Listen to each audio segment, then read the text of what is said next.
once we can finish writing it. So why did the WordPress freelancer go broke? Drupal. Oh, that's not that's a good one. No, that's. They were too free? It was too free. Ooh, that's a good one. The punchline ChatGPT gave us was It was really bad. Because he couldn't find a premium theme that didn't cost an arm and a leg. he couldn't find a premium theme. All right. Secret prize for whoever can come up with the funniest WordPress joke. Anyway, is it 2:15? That's what I have. Yes. Great. Green light. Sal Ferrarello. This session is called Fun with the WordPress REST API. So Sal is a WordPress developer at WebDev Studios. He is passionate about code, web development, and Git version control. He has contributed to WordPress Core, the Genesis framework, and is the author of the Stop Emails plugin. Sal's previous experience as a magician/juggler, computer science and mathematics teacher, and radio DJ makes him an entertaining and engaging speaker. He has spoken on a wide variety of topics, including object-oriented PHP programming, enforcing code standards with PHP Code Sniffer, WordPress post-meta, and using Composer. Sal is also a proponent of developers blogging and shares his development notes and tips at Sal Ferrarello.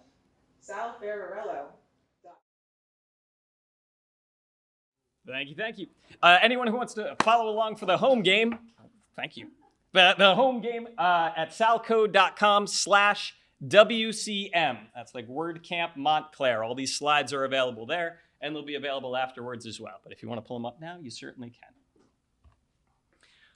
When I was growing up, in my family, Sunday lunches were kind of this family tradition we would have.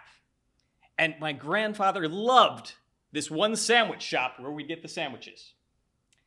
Except for they consistently got the order wrong, week after week.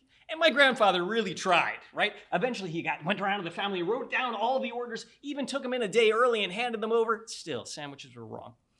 So he goes to the owner and he says to him, listen, we love your sandwiches. We'd love to keep coming here, but you keep getting the order wrong. What do we need to? And the owner picked up a piece of paper and handed it to him.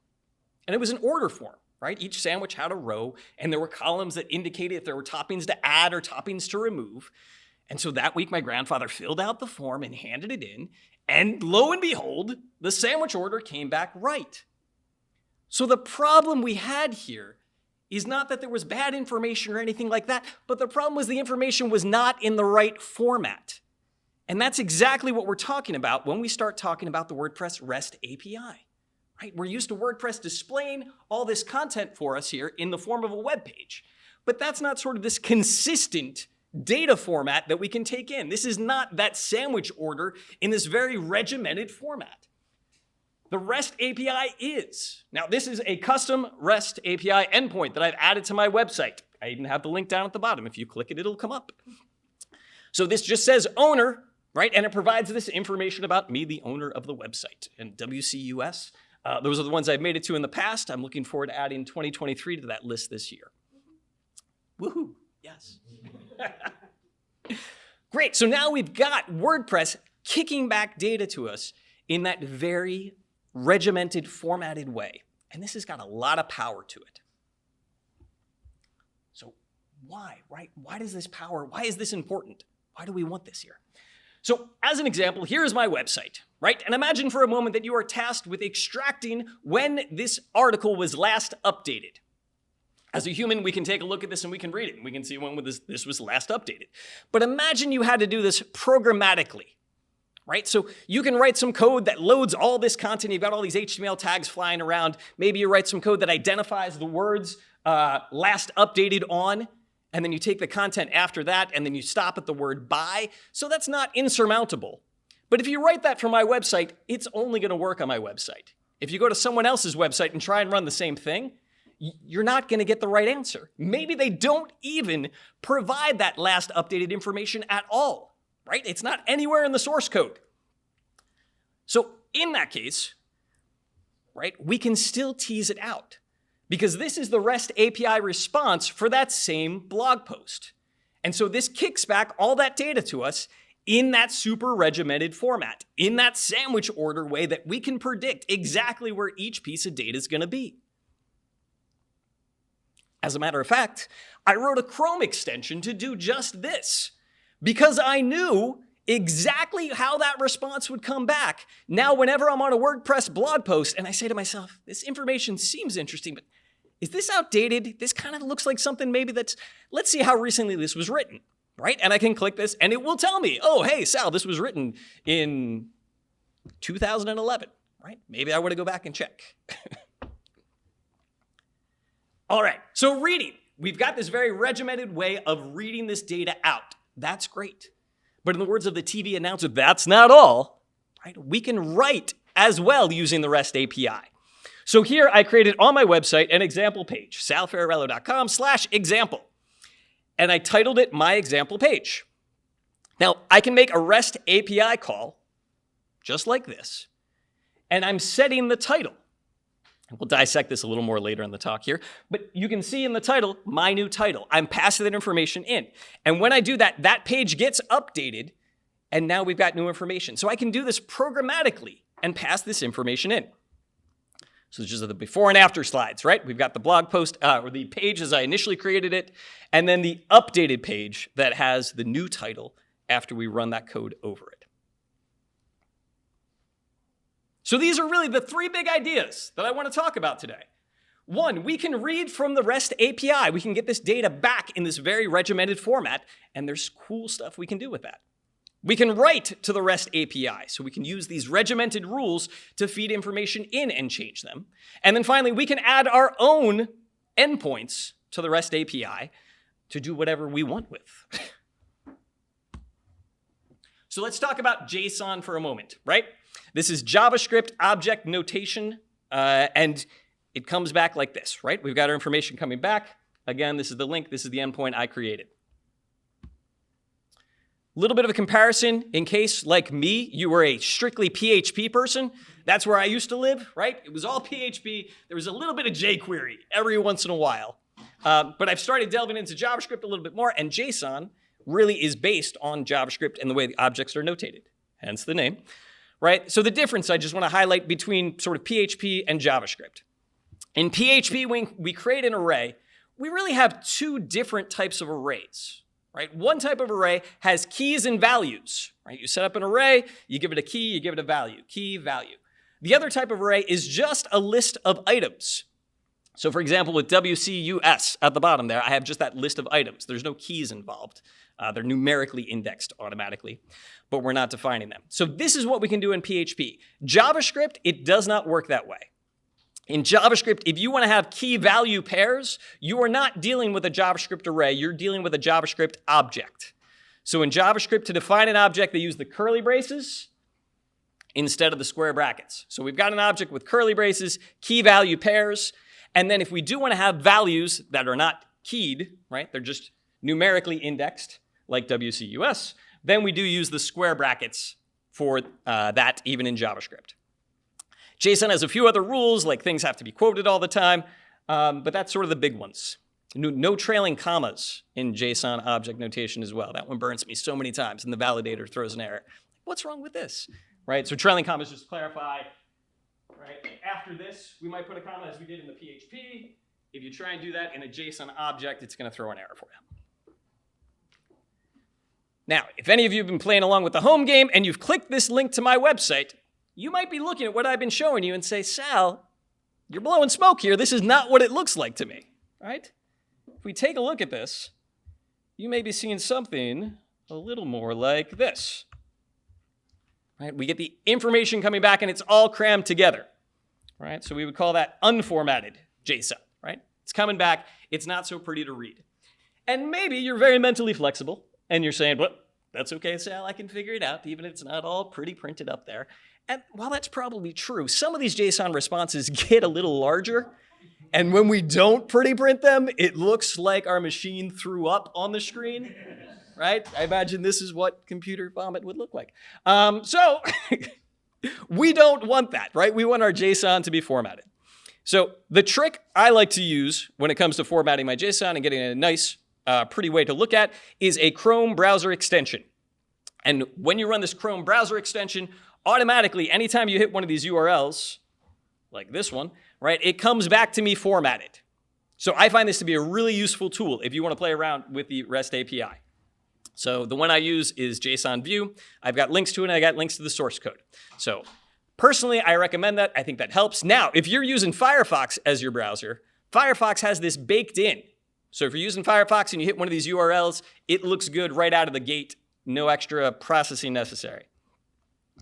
If you really have a chip on your shoulder about browser extensions and you don't want a browser extension, there is a trick you can use that you run from the browser console to get your stuff back and pretty printed.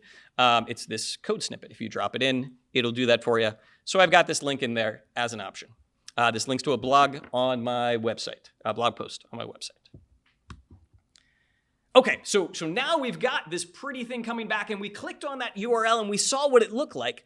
But how do we land on that URL? Right? That's a pretty long URL we were looking at a moment ago. And to sort of put that together, where does that come from? Well, when WordPress renders a page, there are lots of tags on that page. And some of those tags are not things that turn into visual elements that we look at. One of these things is a link tag like the one on the screen. It sets a link tag, it has a rel value of alternate and a type of application JSON, and it points to the corresponding REST API route for that blog post. So I went to that URL at the bottom, and when I looked through, I found this tag. As a matter of fact, here's a screenshot of it, right? I've got lots of other code, but when I look in there, that code is there, and that href value is pointing right to that URL. So I can gather that. You can do this on any site you want to. You can go to the WordCamp Montclair site, go to one of the blog posts, and if you view source, you will see this same link in there, and it will tell you exactly where to hit the REST API to get the response for that object. So because we're programmers, we love if we can automate things. So it turns out we can automate this, right? If you've used any kind of querying language in JavaScript, or maybe you've used jQuery to target something, or even CSS, right? We're targeting an element. We can target that element that we just spotted here. Document.querySelector lets me do that. And so I'm going to query it with this, and I want a link tag, and I want it to have rel equals alternate and type equals application/JSON. That comes back, I get a DOM element. I want the href value out of it. And so if I run this, and we'll talk about how we run this. If I run this, I get back that URL. So I can get this programmatically. So in terms of how do we run this, right? We're running JavaScript in the browser, and I'll be talking a bunch about this. And so this is, if you open your developer tools, you get your console at the bottom. Is that showing up big enough? We can make it bigger. There we go. And we can have any sort of JavaScript in here at the bottom that we run.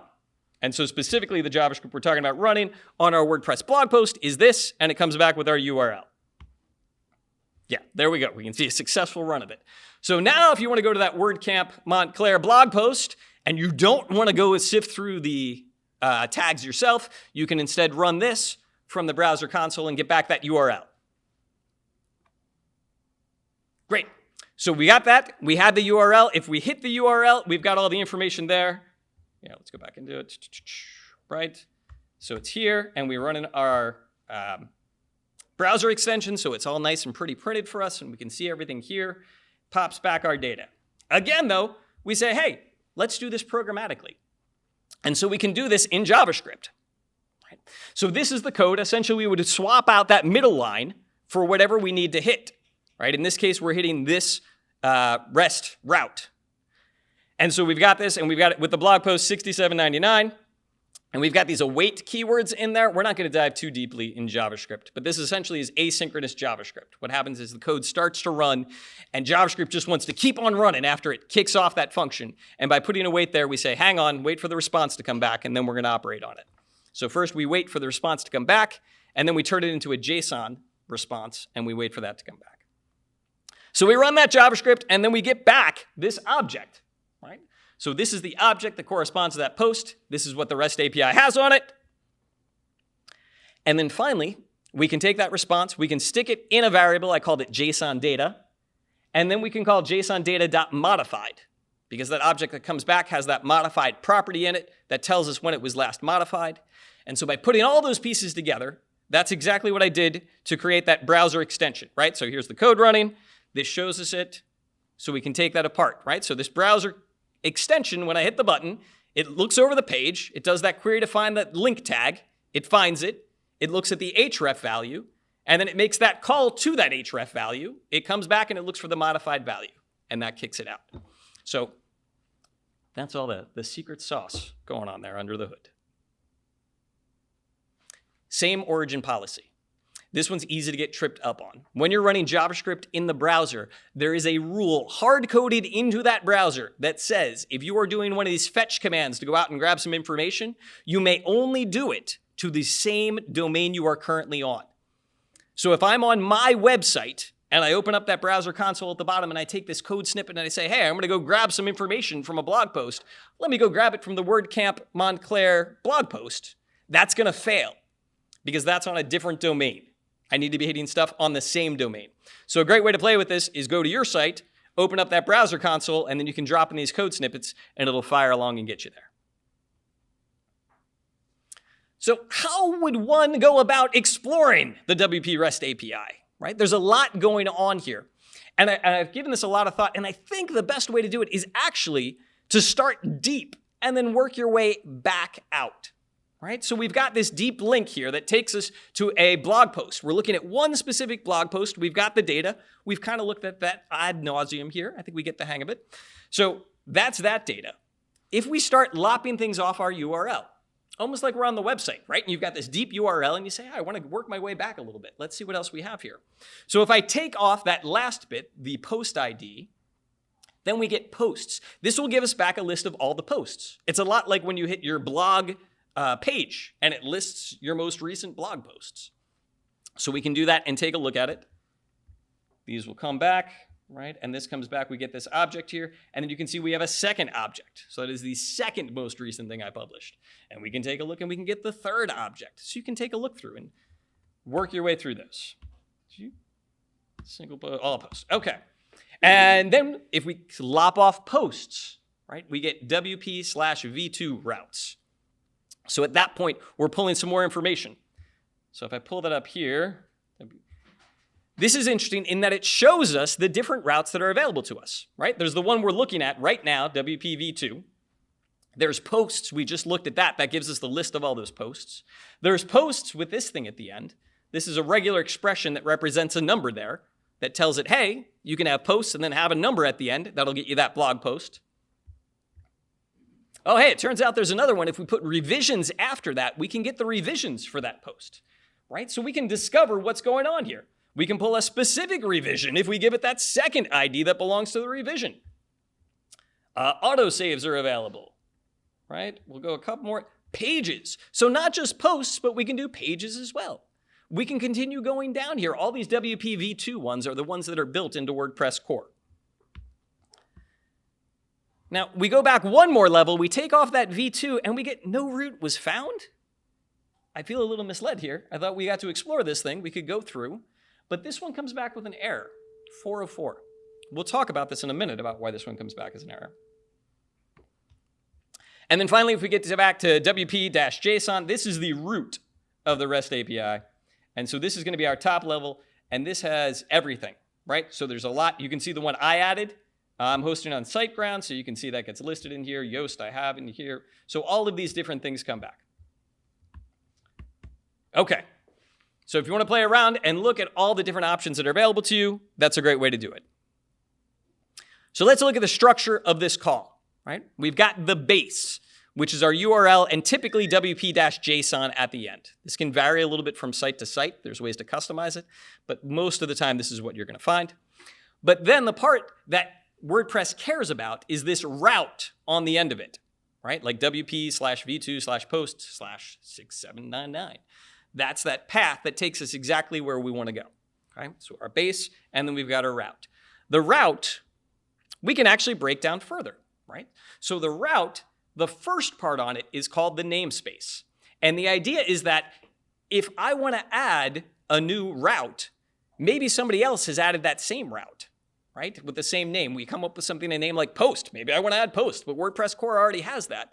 So I use a different namespace on the front of it. So now we're querying salcode v1 post instead of WP v2 post. And those are two different things. We can respond with different things and we don't mess each other up. Right? And as a matter of fact, here's mine. With the route, I have salcode v1 owner. That's that custom endpoint I added. And the namespace on that is salcode/v1. Now, the v1/v1 that we add on there, that's not forced by WordPress, right? That's just part of a string that I decided to use. I could have changed that. I could have done salcode-v1. I could have done salcode v1 with no dash. I could have called my namespace tuna, right? So there's no rules here about what your namespace has to be.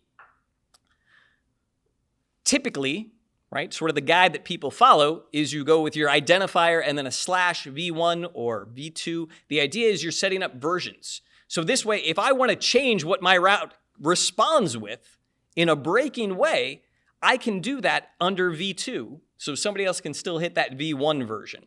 So it's versioning your endpoints here. But so this namespace, that's the whole thing. The slash doesn't have to be in there. I'd like to revisit now when we had no root was found when we went to wp-json/wp. So remember, our namespace here is wp/v2. So when we call just wp/, we're giving it part of a namespace. We're cutting it off. So that slash in there isn't really part of it that we can jump around in. So it's just like I gave it part of my name, right? Instead of salcode, I wrote SA and then I hit enter, right? It's like, whoa, there's no namespace that matches this, and we get that error. So that's why we saw that error when we were cutting off our slashes, working our way back. In the world of other things that can go wrong, right? You're exploring the REST API, you're taking a look at all these different things, and one of the things you see is this site health URL. Oh, this sounds interesting. Let's visit this. And we go and we get this REST forbidden message. REST forbidden, right? I thought the whole idea is we could go and look at all of these things. It gives us a status of 401, right? These are HTTP response codes. 200 is when we have a success. 404 is one we're probably pretty familiar with when something is missing. 401 is when you are not authorized to view that, right? So this is telling me, hey, you're not authorized to do this. You can't look at this. And the reason we're getting this message is because WordPress doesn't know who I am when I make these REST calls. This is just an anonymous call coming in. Here's the same call now from the browser console, right? This is running that code. It says, hey, whoa, you're not somebody I trust here. This isn't anybody I know. So then how can we get this, right? How can we get authorized? And the way we tell WordPress who we are, right? So we've got the same call that we're making here. This fetch command that we're using in JavaScript allows you to pass a lot of different things. One of the things we can do is we can pass a custom header in. And specifically the one WordPress is looking for is x-wp-nonce, and then a value to go with it.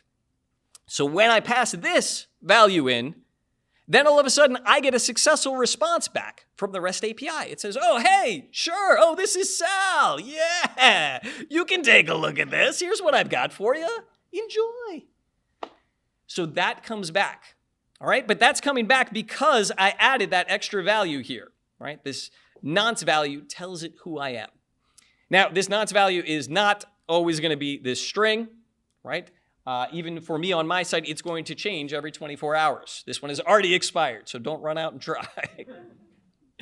But you need this specific thing. This is your key identifier, right? And the way you get this, a couple of different ways, right? If you are on any WP admin page, so you're writing code that runs in the back end of your site, there is a global WP API settings, and it has a property called nonce. And so if you put this in your browser, you will get back this string. So you could use that.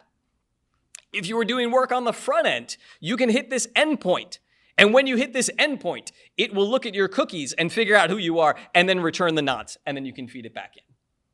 But all of this is a lot of work. And the WordPress core developers looked at this and said, this is a lot of work. I wish this were easier. And fortunately for all of us, they made it easier. So what they did is they introduced wp.api fetch. So this command has all of that header stuff we just looked at baked in. it finds that nonce value and attaches it as a header when it makes the call. As a matter of fact, this call, you'll notice, only has one await, while my other fetches had two awaits. And that was because in addition to the fetch, I was also decoding it to JSON. This does that all baked in. So this is taking care of lots of the legwork for you. So anytime you can use it, your life is better than when you are making those fetch calls, particularly if you need to go find that value and stick it in there. Right? So I think here's an example of it running, right? It goes through, and the call gets made, and our value comes back. Notice, I am not doing anything here with nonces, right? I'm not pulling some value from some global or doing anything like that. It's all just baked in, and we get to ride on that, which is a pleasure.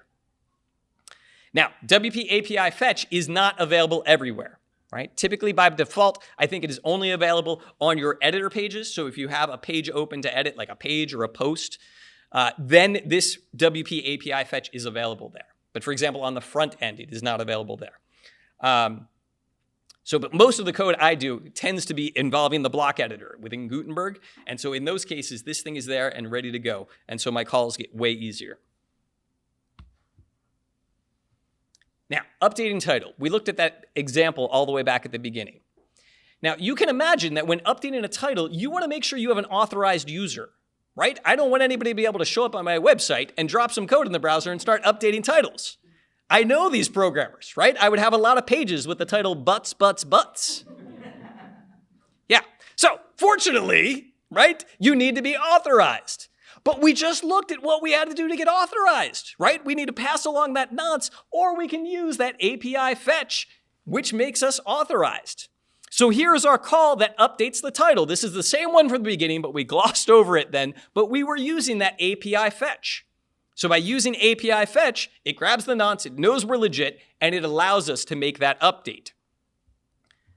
So just to compare here, our read and our write. Notice, we're hitting the same path, the same route. We're going to the same place here. But when we want to write it, when we want to change it, we're passing in the data that we want to change, and we're passing in this method. In the read version, there is a method, the default. It's get. By default, you're getting information, you're pulling it in. In this case, we are posting information that we want to change. It's going out. When I think of these routes and how you can do different things, right? I think about a big room full of desks. And route and endpoint are words that get confused sometimes. So we're going to talk about here, along with that, how these are different. So we've got this room. It's got all these desks in it. And the route is how I get to the desk, right? Maybe it's WP, V2, posts, and then the number, right? That's the route that takes me to a specific desk. I get there. And then once I get to that desk, the default is I get whatever's there, right? Maybe I'm grabbing a paper off that desk. I follow the route. I get there. I take that paper. But taking that paper is an endpoint that is part of that route. So multiple endpoints can have the same route. So the route is getting to the desk, but the endpoint is that desk along with what you're doing. You could be getting the value, or in the case of when we updated the title, we are posting the value there, right? When we make that update, that's a different endpoint at the same route. So to me, routes are like paths that get us there. And then the endpoint is what we do when we get there. So we looked at reading, we looked at writing, we've got our authenticated REST calls going on. Now we're going to add our own REST API endpoint. We saw this one earlier that was spitting out my information there, right? The owner of it. So to do this, we tap in. So the first thing that needs to happen is our code needs to run at the right moment. If our code runs too soon, it does not work properly. And so that's what this code is doing. We're saying add action REST API init at that moment, right? So set this up. When that moment occurs, then run my function. My function here is called Sal code owner REST. So we get to that point, my function runs, and what do we do inside that function? Well, we call register REST route. So essentially to register it, right? This is what we need to do, but we can't do it too early. So that's why we have that initial add action. We register the REST route. We give it the route in two pieces. The first piece is that namespace, right? We're saying this is the namespace, this is going in. And then the second piece is the rest of it. In my case, I just called it name. And then we need to give it at least two properties here in the form of a PHP array. The first one is the callback. Its job will be to return whatever it is we want to spit out. And the second one is called the permission callback. Here I'm using the built-in WordPress function return true. I suspect you can guess what it returns. Right? If you haven't used these functions, they're super useful. There's some great helper functions in WordPress. This one, its whole job is just return true, so you don't have to go write your own function that has a return true in there, right? So you save a little time. All right, so it returns a true, permission callback, comes back. And then we take a look. So what does salcode owner callback look like? So this is that function that returns our data that gets dumped out, and we're passing back, this is a PHP array, right? This is going to get transformed into that JSON object. PHP array, we've got name, first, last, WCUS. Comes out, we get our endpoint, it spits out. I do have a GitHub link there to this code. If anybody wants to pull it down and play with it on your own, you can add your own endpoint and mess around with it. There's our result. That's what comes back. So calling back to when we had that REST forbidden problem, right? We hit REST forbidden and we said, okay, we need to be authenticated. We had to go through and figure out the nonce and everything like that. So this code does not, right? We don't have to be authenticated. Perhaps we can guess what we need to change to cause that message to come back, right? That permission callback function, instead of returning true every time, we can put our own function in there that does some kind of check, right? Does this user have the capability that we need, right? Is this user one who is allowed to look at whatever this information is? And that's essentially what they're doing there, right? So if you're adding this endpoint, if you want to restrict this so not anybody on the internet can hit it, then you want to use something other than return true there. And they'll get that 401 error when you return a false, and when you return a true, the data comes back. So where do I put this code? I always like to talk about where I'm putting my code, right? We've got options when we're building code. We can put it in our theme, in our functions.php file. This is a quick and dirty one. I imagine most programmers here have done it at least at some point, right? But this one is a ticking time bomb because when you switch that theme, then everything goes out the window, right? So you can write a custom plugin. Takes a little bit of work. You got to put some headers up at the top. The other tricky thing I find about custom plugins is I have to remember to activate them. I've been burned more times writing code like, why is this not working? I don't understand. Oh, the plugin's not activated. Yeah. Right. So that's one of those moments where it's a good time. I'm reminded of the idea that whenever you get jammed up, you're supposed to just step away. And I'm not good at that, but I feel like that is one of those moments where I would step away and come back. And then the moment I got back, it would click. But the third option, right, is the MU plugins directory. And if this is not on your radar already, it's a great one to know about, right? So the MU plugins directory is this directory where if you drop a PHP file in it, WordPress automatically loads it, right? It automatically gets run. And so if you're taking a look at your code, or at your site, you're looking at your site and you look for this directory, it's in WP-content MU plugins. Now, I've shared this with other people and they said, Sal, I looked, there's no folder there called MU plugins, right? Thanks for the tip, but that's no help. And in fact, there's not by default. Now, depending on your hosting, they may have that folder there, but in many cases, and if you spin something up in your local machine, this folder won't be there. But WordPress is hard-coded to look for it, so this is a great trick. If you build it, they will come. No, if you add this folder, WordPress will check it, right? So if you add MU plugins and then you drop a file in there, like here, MU plugins owner-rest.endpoint.php, WordPress will automatically load that and it gets run. So it's kind of like putting your functions.php file, however, it's not tied to your theme. So I find this is a great trick that I use all the time, and my goal is to make sure everyone knows about it, so. If you're writing code and you're playing around with this, great place for when you're testing.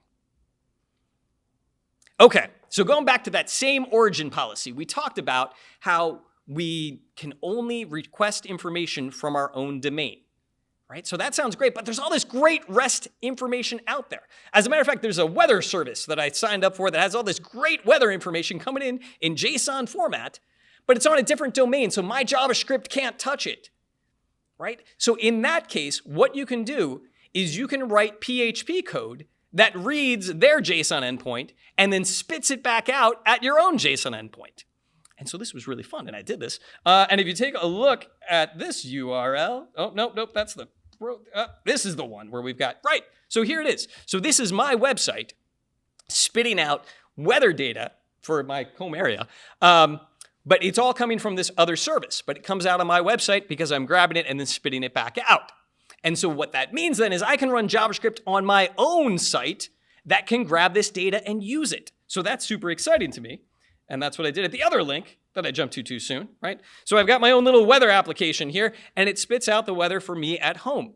And I really enjoy that, and it's geeky, and I can customize it, and my wife's in dermatology, so I can make sure that I put the UV index on there so that we have it available and ready to go, and I don't get in trouble for not wearing suntan lotion on days I should. So this code, right? This code lives in GitHub. I think this link goes to it there. It does, right? So this goes to that. You can take a look at it. One tip when you're doing code like that, right? You want to make sure that you cache your results. The last thing you want to do is have, the endpoint on your website, and when you hit it, it goes out and grabs somebody else's website. Going out and grabbing it from somebody else's website, in terms of time, is an eternity in programming time, right? Instead of things just running on your machine. So when they hit your site, if every time somebody hit that endpoint, you went out and hit that, and you get people hitting that multiple times, your server's going to fall over. Right? It's just too much. It's not made to take that. So my code's using a transient. What happens is it pulls in that value and then it holds on to it. I think it's 90 seconds. And then just keeps feeding it back, right? So even if I hit it multiple times or somebody else, my family wants to know what the weather is right by our house. They can do that, and we're not hitting that all the time. So I've got a list of resources here. Some of those go to blog posts that I've written there. We can run code in the browser and pretty print URLs, all that fun stuff. I am Sal Ferrarello. I'm a developer at Web Dev Studios. I appreciate your time today and being here with me. Thank you.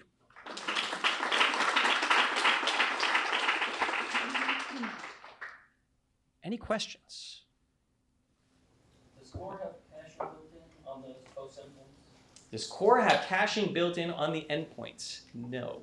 Okay. And is there fear of getting DDoS with all those open endpoints? I don't know. I haven't heard about having that price. So I'm not sure we should be having this conversation here and all of this, right? Evan's like, hey, if I keep hitting this URL, will your site go down, Sal? I'm like, that's a good question. But caching, how would it get validated? So I think that is a deep question. I would love to chat about this more after this. No, I mean, I think it's interesting stuff. Yes, but yes. Okay, great. Other questions? Okay. Sure, and actually, I think you need an introduction here. We are very fortunate to have here with us Kadam White, who was one of the lead developers on the REST API when it was integrated into WordPress core.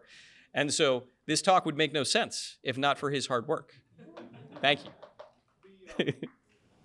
At the end of the day, the answer for is there a concern about DDoS? Yes. I think that you can bring a WordPress site down any number of ways. The REST API isn't probably the easiest, but it's particularly it is possible. And so most of the enterprise tier hosts like WordPress VIP do put REST API GET responses through a layer of usually CDN caching that has a short time to live, so that you're not going to be hitting it live every time. And it's something that kind of has to be host specific. It's not something that I think the DreamHosts and Bluehosts of the world or GoDaddy would necessarily get value from including, but by the time you're big enough to worry about someone coming after you, usually you're on a host that is going to have something set up for that. Can I ask about that? Do they have the time caching for that kind of, if you have that caching, is it going to validate every result? It's going to depend on the host. Thank you. Other questions? Great. Well, thank you all for being here. Have a great day.